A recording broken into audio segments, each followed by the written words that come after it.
Alhamdulillah wassalatu wassalamu ala sayyidina Rasulillah sayyidina Muhammad bin Abdullah wa ala alihi wa sahbihi wa mawalah. Amma ba'd. Ma'asyiral habaib wal asatidzah hadirin yang dimuliakan oleh Allah Subhanahu wa taala, wa bil khusus sahabul bait Amin Shadiq As-Sajjad, dan doakan habaib-habaib kita semuanya.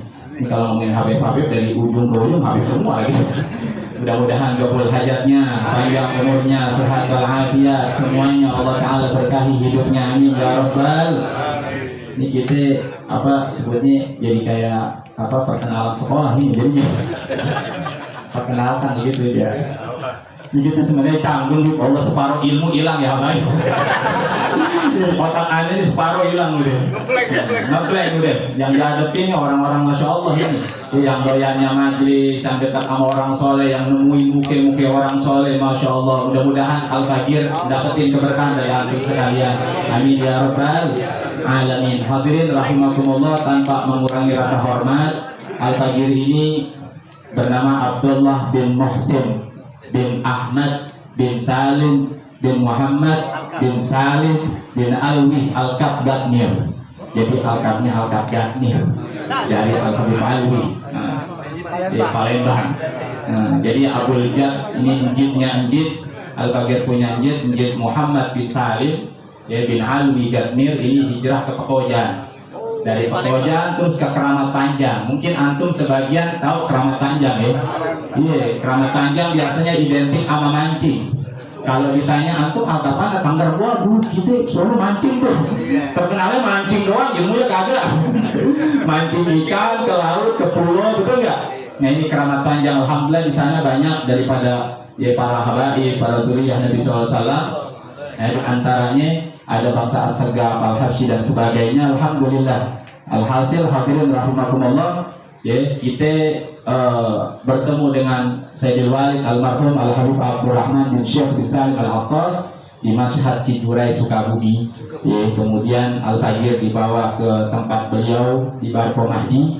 Ya, kemudian diberangkatkan ke Hadramut. Sampai pulang alhamdulillah beliau tahan. Waktu itu memang lagi perang antara Saudi sama Yaman tuh.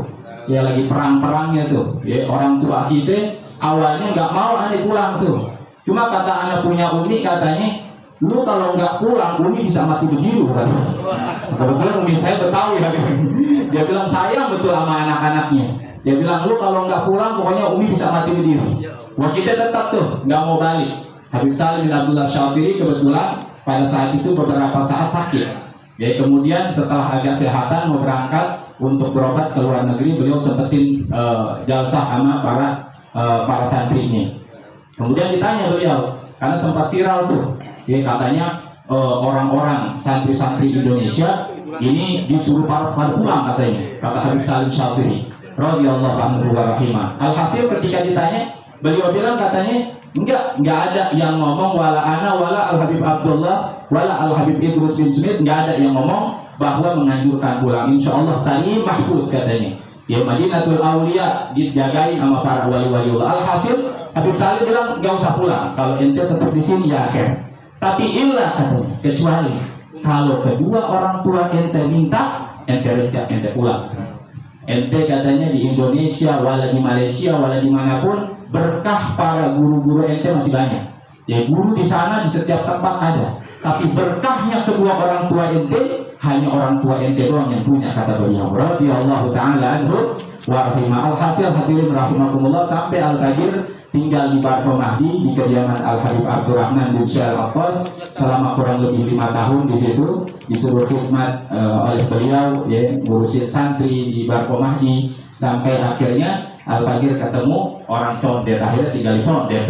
Ya buat, ya punya anak keturunan, akhirnya tinggal di condet. Alhamdulillah ya, minggu-minggu ini juga Al-Fakir udah ngurusin pindah dari Tangerang ke Jakarta ke Condet. Ya doain dari antum sekalian, mudah-mudahan makin berkah, ya makin manfaat, dan makin Allah Subhanahu wa taala berikan ya kebahagiaan jalan dunia dan akhirat, amin ya rabbal alamin. Mungkin itu aja kali ya. Kita bingung juga nih terhadap tempat gue. Masya Allah. Alhasil ya diantaranya maksudnya saudara saya punya keluarga Ami Salim ini, Habib Salim Al-Idrus ini daripada kakak ya daripada mertua saya. Ya mudah-mudahan panjang umur sehat kaki ya, insya Allah. Cukup kali ya. Yang kita aja yang nyali ngapin. Yang nyali ngapin. Mertuanya diri. Kita udah perkenalan udah ya. Cukup ya. Bismillahirrahmanirrahim. Assalamualaikum warahmatullahi wabarakatuh. Al-Fatihah Sayyidina wa Habibina wa Syafiina Rasulullah Muhammad bin Abdullah sallallahu alaihi wa sallam ala alihi wa auladihi wa azwajihi wa dhurriyyatihi wa alihi. Bismillah Sayyidina Imam al-Muhajir al-Ahmad bin Isa wa Sayyidina Kabir Muqaddam Muhammad bin Ali wa alawi wa usulihim wa qur'in jami sadatina ala bi alawi wa tawil hubub alim ajmin sumala ruh jamil abdal wal awliya wa syuhada wa salihin wa al-aimati rasyidin wa jami sadatin Sayyidina Rasulullah Sayyidina Muhammad bin Abdullah wa ala alihi wa sahbihi wa mawalah nawaina at-ta'allum wa ta'lim والتذكر والتذكير والنفع والانتفاع والإفادة والاستفادة والإحسان تمسك بكتاب الله وسنة رسوله صلى الله عليه وسلم ودعاء إلى الهدى والدلالة على الخير ابتغاء وجه الله تعالى ومرضاته وقربه وثوابه تبارك وتعالى والحمد لله رب العالمين.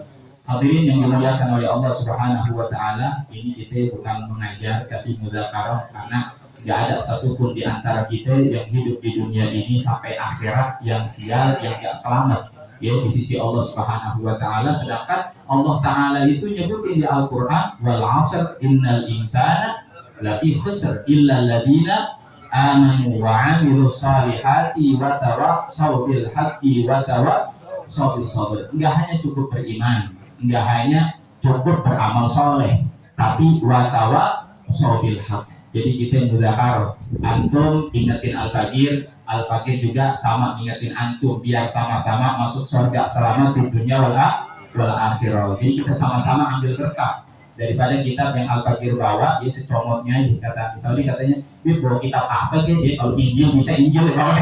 Kalau Injil bisa Taurat udah deh, kalau ada deh bawa aja udah. Gitu. Jadi secomotnya aja deh. Kebetulan ada satu kitab namanya kitab Al-Hikam dari Imam Abdullah bin Al-Haddad. Kita ambil berkahnya, kita baca bareng-bareng ya sedikit. Bismillahirrahmanirrahim. Al-hikmatul ula. Qala radhiyallahu anhu. Al-khalqu ma'al haqqi la yakhlu ahadun minhum min an yakuna fi ihda da'iratain da'iratir rahmah aw da'iratil hikmah. Faman kana al-yawm fi da'iratir rahmah kana ghadan fi da'iratil fadl. Waman kana al-yawm fi da'iratil hikmah kana ghadan fi da'iratil 'adl. Bismillahirrahmanirrahim. Wa syaikhum alif hadal kitab rahimahullah wa adamana fa'bihi wa bi'ulumihi wa barakatihi wa bikum fidarini amin ila aqal. Qala radhiyallahu anhu Al-Imam Abdullah bin Ali Al-Haddad, beliau mengatakan al-khalqu ma'al haqqi, makhluk manusia seorang hamba itu bersama Allah Subhanahu wa taala la yakhlu ahadun minhum, enggak kosong, enggak luput satupun dari mereka min an yakuna fi ihda da'iratain, berada di salah satu dua keadaan, da'iratir rahmah atau da'iratil hikmah. Kita nih hadirin rahimakumullah, hidup di dunia ini ya, pasti berada di salah satu dua keadaan ini. Pertama da'iratul rahmah, yang kedua da'iratul hikmah. Apa sih da'iratul rahmah? Da'iratul rahmah itu artinya keadaan yang diridhoi oleh Allah Subhanahu wa taala. Ya, salat, rajin, ngaji, getol, tahajud, bangun, baca Quran, ya, sering. Nah, itu namanya da'iratul rahmah tuh. Sedangkan sebaliknya, ya, ada orang tuh yang berada di da'iratul hikmah. Da'iratul hikmah itu artinya sebaliknya. Dia melakukan hal-hal yang dimurkai oleh Allah Subhanahu wa taala. Ya, ngaji gak mau, tuh, sholat gak pernah, tapi duit yang banyak. Ada gitu aja. Ini ngomong-ngomong asal usul ngaji sholat gimana nih saat ini? Ini kayaknya mukanya pada galau semua ya.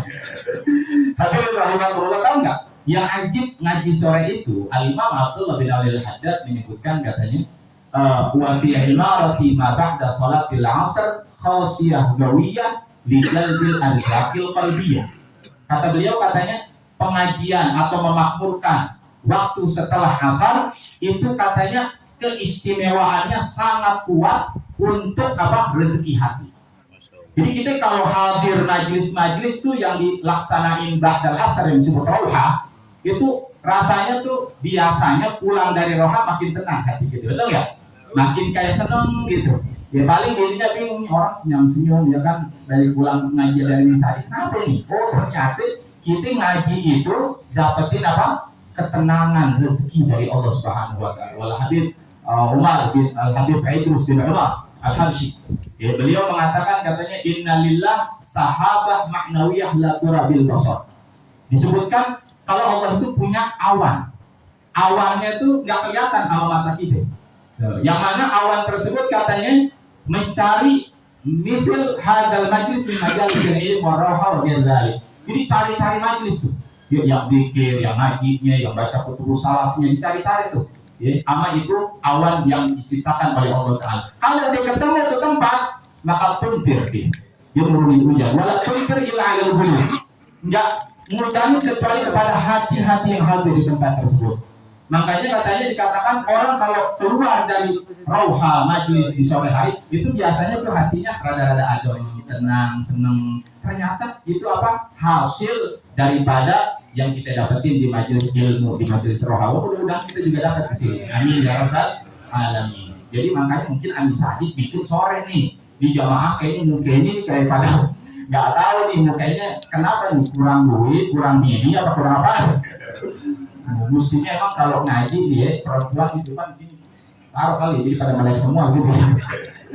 Masya Allah. Hadirin salam ya. Kurang lebih begitu dah kita apa adanya. Saudara kaum muslimin rahimakumullah, jadi Allah itu menempatkan hambanya salah satu dari dua keadaan. Yang pertama adalah keadaan rahmat tadi kita sebut. Yang kedua adalah dalam keadaan hikmah. Dia sehari-harinya jauh dari sesuatu yang bikin Allah ridho. Ya, artinya di situ dia nggak sholat, dia nggak ngaji, dia nggak baca Quran, dia nggak tahajud, dia subuh aja nyari duit aja, nggak ada sama sekali akhiratnya.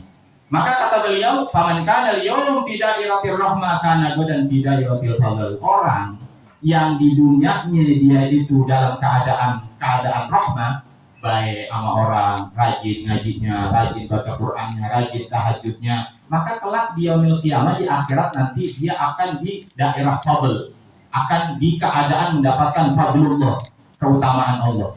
Nah, keutamaan Allah. Sedangkan sebaliknya orang yang sekarang hidupnya itu penuh dengan kebejatan, kemaksiatan dan sebagainya, nanti na'udzubillah min dzalik kana godan fi dairatil adl.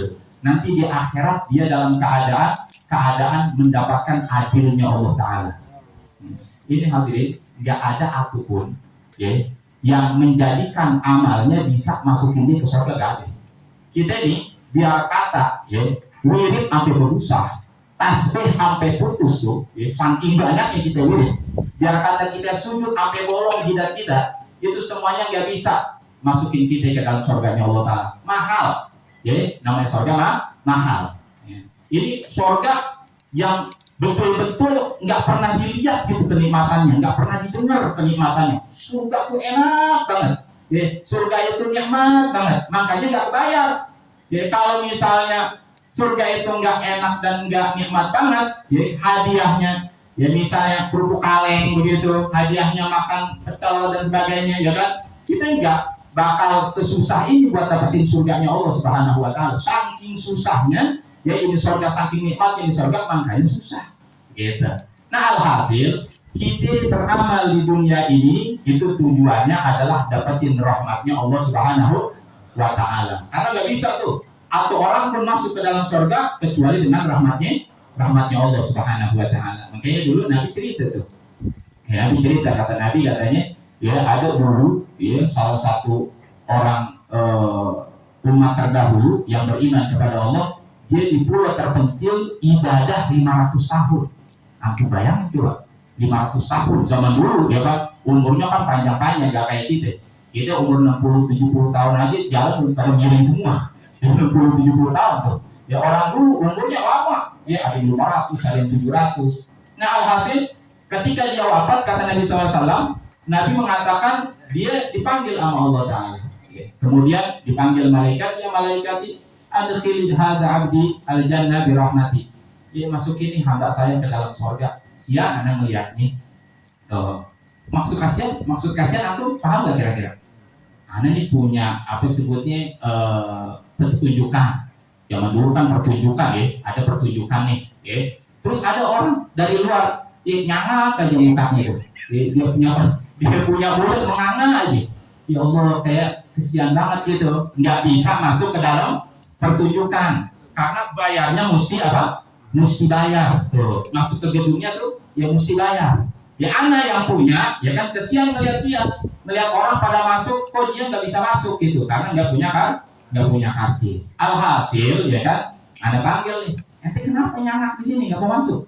Ya kan, ente kenapa nggak mau masuk? Masuk aja nggak apa-apa. Enggak Ustaz, dia punya pertunjukan Ustaz aja.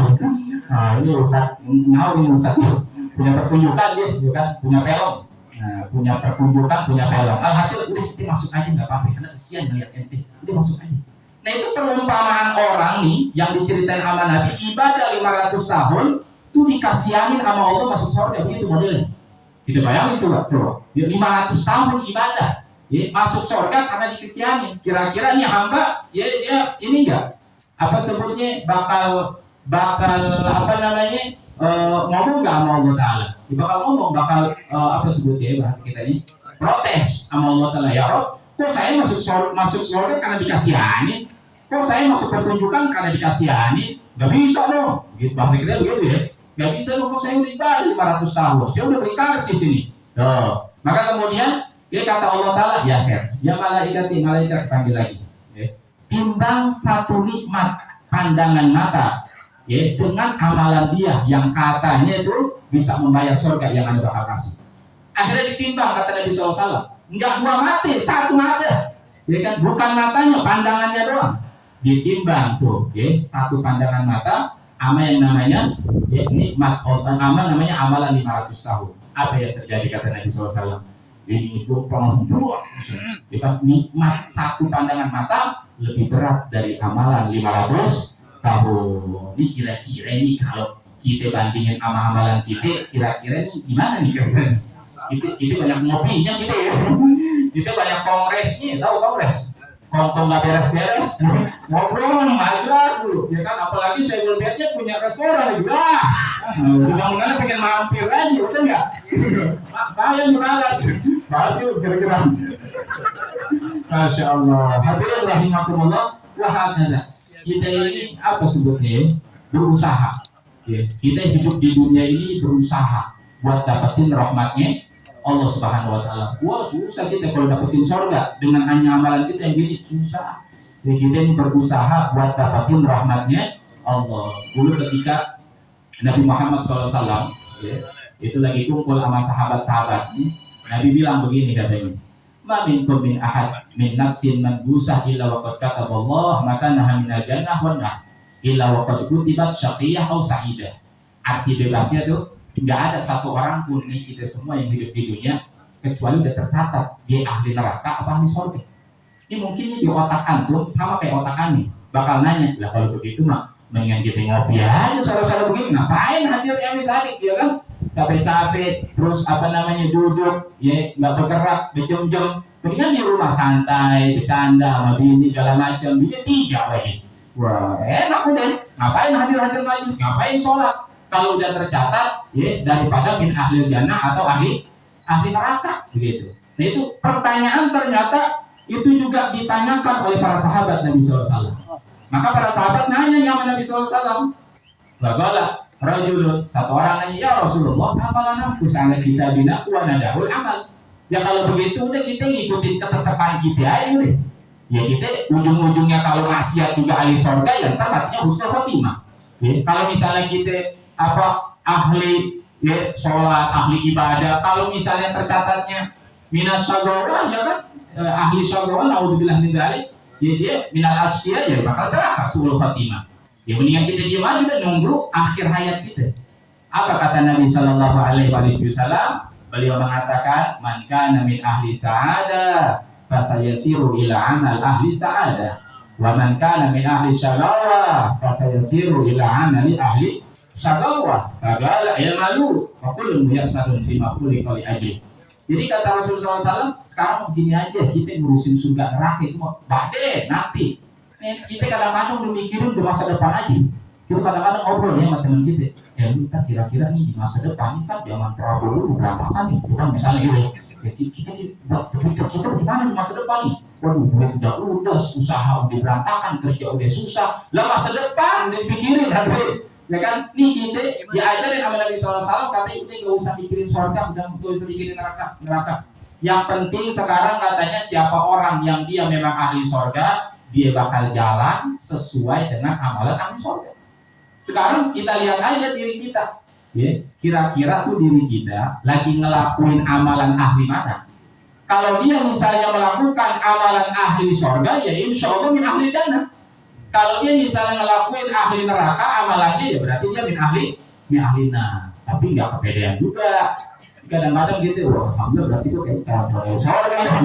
Kayaknya calon-calon dari surga nih. Nggak usah kepedean juga karena kita adalah orang yang dididik sama para guru-guru kita, sama para ulama-ulama kita, sama apa sebutnya para sahabat yang sumbernya dari Nabi SAW, bahwasanya kita hidup di dunia ini kata Imam Al-Haddad 3. Yang pertama, ya kita harus apa? Al-ibadah bil jiddi wal ijtihad. Ya kan? Ibadah semati-matinya. Kita udah berusaha mati-matian ibadah. Dan apa itu? Kita kurang dari ibadah yang pertama. Yang kedua katanya al-i'tiraf bit taqsir. Ngakuin kekurangan dari ibadah kita. Ya Rabb, enggak ada apa-apa ini ibadah saya, sholatnya saya, ininya saya serba kurang, enggak mencukupi daripada, enggak membandingi daripada nikmat yang Kau kasih ke saya. Itu yang kedua tuh. Yang ketiga, al-bara'atu minal hauli wal quwwah. Ya, artinya adalah dia membebaskan diri dari kekuatan di dalam melawan maksiat dan mengerjakan ketaatan. Artinya gini, kita kalau lagi ya tergiring untuk roha, tergiring untuk ngaji, tergiring untuk sholat, tergiring untuk tahajud, kita jangan menisbatkan itu tuh ke diri kita gitu. Wah ini usaha ana nih. Wah ini karena bakat ana nih. Oh ini karena anak, akhirnya itu berantakan. Jadi kita nisbati ini yang menggerakkan, yang mendorong adalah Allah Subhanahu Wa Taala. Ya. Mungkin singkatnya begini, dulu tuh kita maksudnya kita kalau baca Al-Quran tuh kita baca dikit-dikit biar ngerti gitu artinya. Itu antum kalau baca Al-Quran pernah nggak mendengar kisahnya Nabi Musa alaihissalam berburu sama Nabi Khidir alaihissalam, ya kan? Itu kan berburu tuh Nabi Allah Musa alaihissalam datang ke Nabi Khidir alaihissalam. Kata Nabi Khidir, ya Musa itu nggak bakalan bisa ngikutin aneh, karena magonnya aneh sama magon ente beda. Anak hakikat ente syariat, nggak bakalan pernah nyambung begitu. Tapi kata Nabi Musa apa? Dia bilang satajiduni insyaallahu sabiran wala a'si laka amro. Perhatiin penyampaian cerita Allah Ta'ala, kisahnya Allah Ta'ala. Bukan kita merendahkan Nabi Musa ya, karena Nabi Musa dengan magam syariatnya, tapi cara penyampaian Allah Ta'ala dalam Al-Quran. Allah bilang Nabi Musa kata-katanya begini, ya kan? Satajiduni, kamu akan dapati saya insya Allah sabiran, tenang aja saya bisa sabar. Saya bisa sabar. Wala asilaka amro, dan saya nggak bakalan durhaka kepada perintah itu. Berarti itu saya Nabi Musa. Hasilnya bagaimana? Dihidir, ngegolongin perahu, ikan. Yang kedua lebih parah lagi, anak kecil main kepas saya palanya, impar lagi. Yang ketiga, ya kan, mau roboh tembok, ditahan sama Nabi Khidir tuh. Terus kata Nabi Musa, karena di kampung itu nggak ada yang ngasih makan buat mereka berdua, kan Nabi Musa bilang, kenapa kita nggak bisa minta upah aja sama orang yang kita selamatin, minta aja upah sama dia, begitu. Nah alhasil kata Nabi Khidir, oh berarti udah 3 perkara yang ente ingkar amani, sekarang udah nggak bisa. Ente berguru, ente jadi murid anak nggak bisa. Nah intinya di situ gagal nggak kira-kira hadirin? Gagal. Kenapa gagal? Karena di awal dia selalu mengatakan anak, saya. Tapi perhatiin kisahnya Nabi Allah Ismail alaihissalam. Ketika Nabi Ibrahim alaihissalam bermimpi nyembelih Nabi Ismail. Gala bahasa Al-Quran. ya bunayya inni ara fil manami anni azbahuka fanzur madza tara. Anakku, semalam abang mimpi nih motong ente disuruh Allah, kira-kira menurut ente gimana, coba pikirin aja dah. Lihat tuh jawab Nabi Ismail, qala ya abadi fa'al ma rumah, kerjain aja lah. Kalau Allah yang di rumah kerjain, satajiduni insyaallah minas sabirin. Tuh kalimatnya, kamu akan dapat di saya termasuk orang-orang yang bersabar. Haji itu kalimat. Kata para ulama, akhirnya sukses Nabi Ismail. Kenapa Nabi Ismail sukses? Karena Nabi Ismail tuh ngomongnya nggak saya sabar, tapi sebagaimana Allah bikin hambanya yang lain sabar, masa Allah nggak jadiin saya bisa sabar? Kamu ya kira-kira. Jadi makanya kita tuh kalau apa-apa usaha udah nisbatin semuanya ke Allah Subhanahu wa Ta'ala, begitu. Ya nisbatin ke Allah Subhanahu wa Ta'ala. Hakada. Jadi yang namanya apa? Yang namanya hidup kalau udah nyenderin ke Allah Ta'ala, jadi banget sudah. Wa may yatawakkal 'ala Allah fa huwa hasbuh. Orang kalau tawakal sama Allah, Allah sebagai yang mencukupi dia, Allah cukup bagi dia. Coba kalau Allah udah ada buat kita bagaimana? Man wajada Allah famada faqad wa man faqada Allah famada wajad. Orang yang udah dapatin Allah, apa yang bakal kehilangan dari dia? Orang yang kehilangan Allah, apa yang dia bakal dapat? Tidak ada. Itu tujuan Allah didapatin. Tawakal aja sama Allah Ta'ala. Kalau kata Habib Muhammad dulu tuh, kita itu kalau belajar hidup kayak orang makan katanya. Kita kalau lagi makan, makan jengkol, makan tempe, makan tahu, makan macam-macam dari kita makan. Lewat dari tenggorokan bagaimana coba hasilnya? Ya kan? Tawakal udah Allah yang ngatur. Kali gitu jengkol ke kanan. Tempe jangan gini. Kan begitu kan? Kan yang ngatur siapa itu? Allah Ta'ala. Kita cuma ngunyah doang, ikhtiar. Udah ngunyah lewat tenggorokan, siapa itu yang ngurus? Allah. Cakep nggak kira-kira? Cakep. Kalau Allah yang ngurus cakep. Coba kalau kita yang ngurus coba, berantakan deh. Ini kan berantakan. Tapi kalau Allah yang ngurus bakal cakep. Wa may yatawakkal 'ala Allah fa huwa hasbuh. Orang yang pasrah hidupnya apa-apa sama Allah Ta'ala, maka Allah cukup bagi dia. Begitu ya. Alhasil ya, kita ini di akhir daripada pengajian pada sore hari ini, mudah-mudahan manfaat. Nah, alhasil kita ini hidup udah fokus ya, jalanin aja yang diridhoi oleh Allah Ta'ala. Urusan surga menerangkan ntar Allah yang kasih. Kalau kita sampai mati terus begini ngaji biar kata 2 minggu sekali juga. Kalau di sini maksudnya gitu, ya kumpulin 2 minggu sekali nggak apa-apa. Dulu tuh Al Habib Muhammad bin Hadi As-Segaf Sewun, oh iya, masya Allah. Ada yang gitu. Nabi Muhammad bin Hadi As-Segaf. Kita baca kitab Tuhfatul Ashraf. Itu kalamnya tuh masih tulisan tangan tuh. Itu beliau cerita katanya dulu tuh Imam Malik punya murid 30 orang.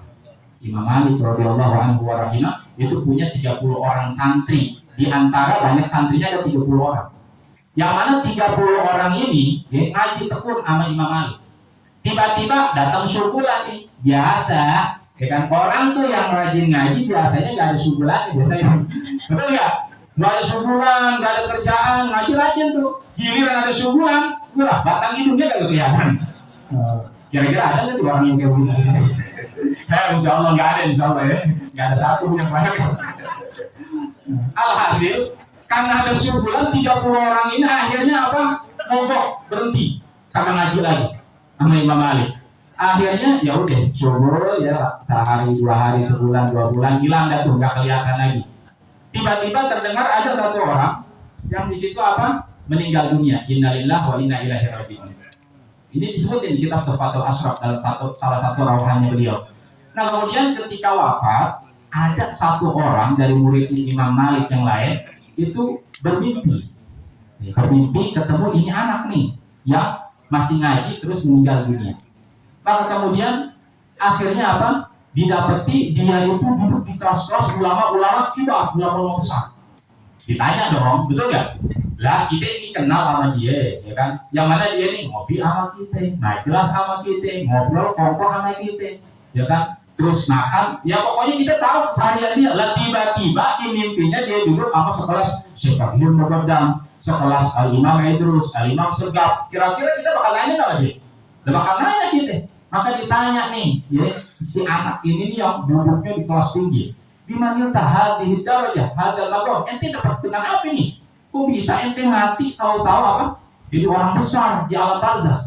Maka kemudian dia cerita begini katanya. Iya, waktu saya meninggal dunia di alam barzakh di kuburan, ya, tiba-tiba ada seruan untuk apa? Saya ditempatkan di tempat mereka. Kenapa? Karena Allah Ta'ala mengatakan anak ini waktu hidup di dunia dia lagi belajar ilmu. Kalau enggak saya cabut ilmunya, ini kurang lebih bahasa begitu.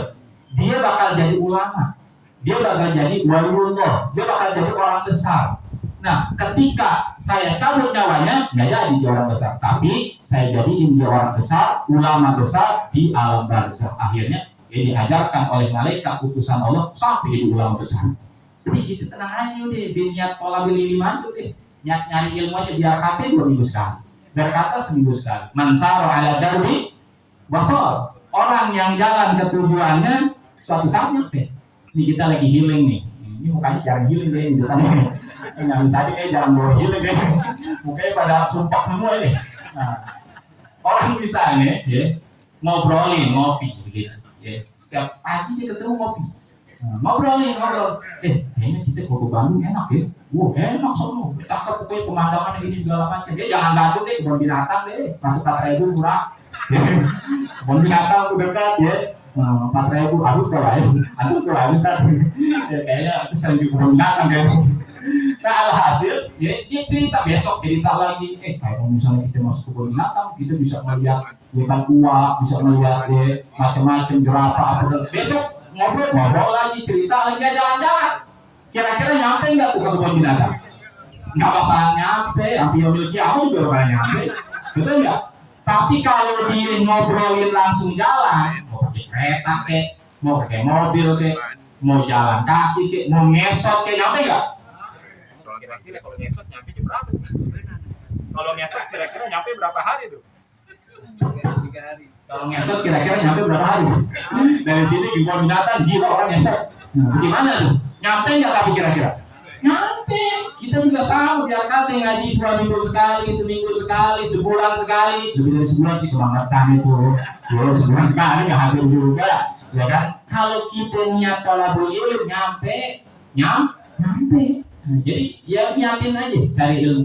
Wahab Ali bin Hasan Al-Attas Sahibul Mashhad, masya Allah di Al-Qirtas, Syararatibul Attas. Ya, itu disebutkan. Ini kita kalau beli Al-Qirtas ada di dulu yang enak ya. Kitabnya banyak begitu. Masya Allah, itu disebut di Al-Qirtas, ya kan, bahwasanya ada satu hadis Nabi SAW yang ajib. Nah, ya, belum lagi kali bisa ya. Man salak tariqan yaltamisu fihi ilman, sahalallahu lahu tariqan ilal jannah. Itu kata hadis Abi Hasan Al-Attas Sahibul Mashhad.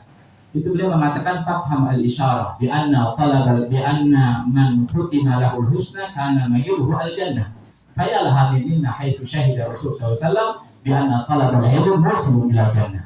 Itu kalamnya Ajib Habib Ali bin Hasan Al-Attas. Beliau mengatakan katanya, man salaka tariqan, siapa orang yang menempuh satu jalan menuntut ilmu, sahalallahu lahu tariqan ila jannah. Allah mudahin dia satu jalan menuju surga. Nah itu maknanya bagaimana tuh kata Habib Ali? Kata Habib Ali katanya, pahami isyarah daripada perkataan Nabi bahwa orang tuh kalau dia masuk surga maka dia harus melewatin mati husnul khotimah dulu katanya. Nggak bisa orang ntar masuk surga dia matinya husnul khotimah, nggak bisa. Nah terus akhirnya beliau mengatakan kayalah Habibin Nabi hai susahnya Rasulullah SAW. Betapa beruntungnya, ya, betapa beruntungnya, betapa bahagianya, betapa girangnya yang jamin, yang bersaksi Nabi SAW di anna talabal ilm mursilun ila jannah, bahwa menuntut ilmu bakal nyampein dia ke dalam surga. Artinya begini, orang tuh yang rajin hadir majlis roha, majlis ilmu, dia bakal pasti dapatin husnul khotimah. Yang mana dari husnul khotimah masuk ke dalam surganya Allah Subhanahu wa taala. Mudah-mudahan manfaat di khair wa barakah. Mudah-mudahan Allah taala kasih kita keberkahan, Allah taala kasih kita nafahat, barakat, mudarat, wa imdadat di khair wa barakah ala hadhihi wa ikunyakum syarru la hadratin Nabi sallallahu alaihi wasallam. Surah Fatihah.